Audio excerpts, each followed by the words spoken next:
So you need a budget. You're finding out that you're spending way too much money on things that you don't necessarily need. Like maybe you're spending $1,000 a month on Amazon. You're saying, wow, why am I spending $1,000 on Amazon? That's not good. So we wanted to talk about budgeting tools that we find is very helpful for our clients and budgeting techniques that we actually see works. So let's kick it off with the first one. What's our first favorite budgeting First one tool? is the OG of budgeting, manual tracking. This could be handwriting down. This could be Excel spreadsheets, but this is a good way to bring accountability to what we're spending. Yeah. Generally, somebody is looking back to start and just tracking expenses. What did I spend on each category? And then they might plan forward. Okay, how does this line up to where I want to spend my money? But you are actually writing something down manually. This is what my wife does. Okay. I mean, I've brought her all the cool gadgets and tools, and she is a manual tracker. So we have a budget spreadsheet, just an Excel spreadsheet on our home computer, and she will literally type in every single transaction. Every month. Well, she'll do it by category. So every category she'll type in, like what did we spend on utilities? What did we spend on going out to dinner this month or whatever? Okay. And she loves it. It works for her. And I guess that's really the point of budgeting. If it works and it helps drive better behavior and better spending habits, then it's doing its job. Yeah. And do you do that, or is this just okay? I mean, I'm a financial advisor, but my wife, she tracks our budgeting. Fair enough. I'm the same. Yeah, it works. I think manual tracking works really well. I think it's a great exercise for anybody as they're starting to think about their personal finances to maybe do it for a couple of months. But the downside I have personally seen with manually tracking is it can cause stress.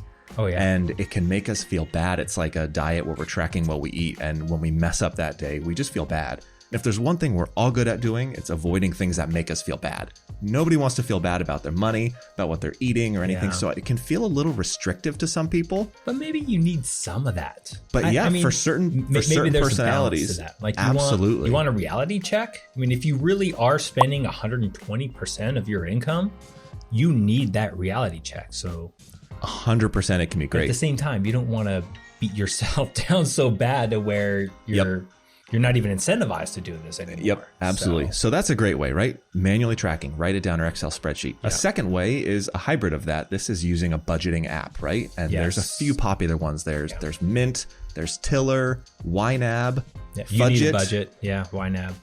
There's a bunch of options, and this is essentially a hybrid, right? So you'll aggregate, you'll link some account, some credit card, checking accounts, and it's going to pull in that data and present it to you, right, in a visual format on an app or a website. Yeah, this is a really popular method. You know, this is what I've been trying to get my wife to adopt, whether it's you need a budget or Mint. So move from the old school tracking to an app. No, so it's an uphill battle.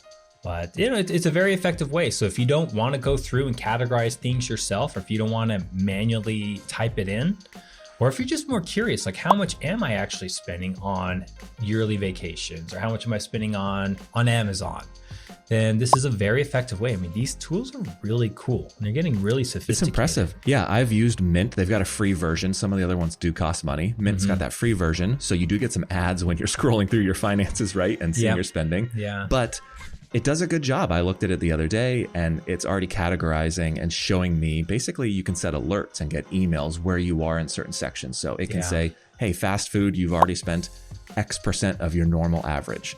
And I was looking at that the other day going, oh, okay, how does this month track to other months? So it's pretty good. You don't need to do anything, but you will still need to go in and look at those apps to see, hey, are they categorizing this correctly?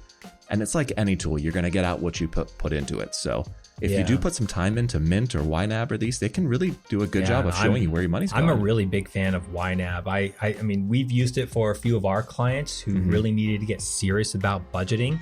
And it was a very, big, overwhelming task that they had to overcome. But YNAB did a really good job. So how does YNAB work? I've not used YNAB before. So I know it's tools, but so what they do is their whole philosophy is you need to give each dollar a purpose. So you literally will set a budget for each category. So let's say you're really into Starbucks and you go every morning, but you know that it's just unnecessary spending.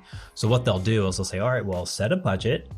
And let's say you give $100 a month for Starbucks. And let's say you go over. Let's say you're 2/3 of the way through the month and you want to go over. Okay. You now have to pull your budget from some other category. Maybe it's movies. Maybe it's going out to dinner. And so you have to pull that dollar from that budget and give it to your Starbucks budget. Okay. And so it's been really effective for our clients. It helped drive those better spending habits so that they could actually save larger amounts and help them reach their financial goals. So yeah, I personally have not used it thoroughly, but our clients who have used it, they swear by it. Okay. Tiller's a popular one I've seen in terms of people that swear by Excel, right? There's a lot of people that love Excel and they don't want to move away from it. We were looking at this, but they might want a little bit of a jump forward in tech. And Tiller is just Excel spreadsheets. You're basically using their templates and they're pre-populating some charts and graphs to show you trends. That way you don't need to make it yourself in Excel. Yeah, so if you're an engineer or you're the analytical type, Tiller is probably a really good option. It's not exactly a beautiful interface. It's not like what Mint can do. But it looks really powerful. But it's very powerful. Yeah. It's very customizable to what you need, and you can just take your Excel data and it's right there. So that's a big one. Yep. Fudget's one we just recently learned about. Fudget's I love the name. Pretty interesting. Fudget's a great name. Super simple, right? Yeah. It just looks like a simple app. It's just basically adding and subtracting. It's just filling in. Yep. It asks you food, and you just put down food. It doesn't look like it's breaking Create apart your own categories, a million different types of food. It's very open platform. Okay. So yeah, you just have what you bring in for income, and then what you have for expenses. You can categorize however you want, and it's just a very simple way and no frills way to track what you're actually spending each month. Yeah. And so these first two, right, manual tracking and then budgeting apps, don't really give you much of a framework to go off of where your money should go. It's really up to you. So a third option that we've seen is called the 50-30-20. Mm-hmm. And that's where you take 50% of your net income is going to go towards essentials, right? Yes. Housing, food, transportation, utilities. Yep. 30% will go to personal expenses. So that could be things like vacations. Yep. That could be dining out. Yep. That could be gym memberships, all the Netflix and Amazon stuff. Yep. And then the final 20% will go towards savings. What do you think of this strategy? I really like it. I really do. I like having these frameworks. And I think it's one of those strategies that's applicable to the vast majority of people out there. Okay. So, I mean, whenever we're all starting on our financial journey, we want to know I have no place to start. What framework should I be working off of? This is a great framework to begin with, to know exactly, hey, is 20% really a good target number that I should be saving? Mm-hmm. Yes, that's a really good number. It's a great target. You know, but the problem with something like this is just a framework. It's not something that you need to have exactly 50% of all of your essentials or 30% of all of your personal spending, because there's a lot of overlap. That's where I've seen that go wrong, right? What's essential and what's not essential? It really blurs today, right? Is this vacation essential, or is this type of car essential? I don't know. Everybody's different on their values and priorities. Like Amazon can be both personal and it could also be essential. Amazon is essential. I'm going to tell you that right now. Amazon is essential. Yeah. Live my life based off of Amazon. Yeah, it's a good framework though. And it can be tougher, right? If you're lower income or you're early in your career, saving 20% can seem like this is going to be a big hill to climb. Absolutely. Yes. But it's still worthwhile having that target. And I think it's a really good framework too, thinking about 50% essentials, because this is what a lot of principles based off of, you're trying to get a home, whether you can get a loan, it's going to be based off of what's your income and how much do these cost based off of your gross income. So it's good to start having this framework of, okay, I probably shouldn't have 80% of my income going towards things that are mandatory for living my life. Because if something happens to you financially, you're now stuck with zero flexibility. And this is how you become house poor. Yes, this is a tricky part where all of your money, even we've seen it with people with high incomes, especially here, like San Diego and other locations, so much of your cash flow is going to your house. Yeah. You don't feel like you even have the ability to save for childcare, child expenses, go on a vacation, because everything is gone. Yeah. You're eating ramen noodles and peanut butter. What happened? I feel like I'm doing good, but I've not made any progress financially. Yeah. So that's a big one. Yeah. All right. What about the last one here? Both of our favorites. Yeah. This is the no budget.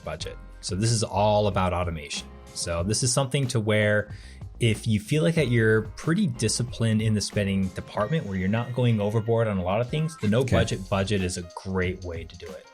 So essentially what me and my wife do is we just automate our savings number. We know that we need to be saving.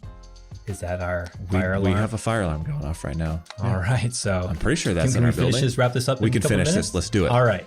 So it's all about automation. So we set a target dollar amount that's going to be going into our brokerage and our savings accounts. And anything above and beyond that, we spend. So it's It's a great way. I think it's something that you use as well. I use the same way. I don't want to stress about where money's going. Like, oh, this month I spent more on eating out versus groceries. Should I not have done that? I don't want to have stress about any of that. So we set a savings target. And once we hit that savings target, it doesn't matter where the rest of the funds go that month. They can go towards vacation. They can go to Amazon. Yep. They can go to house repairs. They can go to dining out. It doesn't matter because we've already set ourselves up with hitting our savings and investing target. Yeah. And then it's totally stress-free. So we're not worried about where the rest of the funds are going. Yep. All right, we're getting the nod. Fire alarm. We gotta go. Not sure if you can hear it through these microphones, but we hear it. So thank you again. We do appreciate your time. Let us know if you have any questions. See you next time. Bye.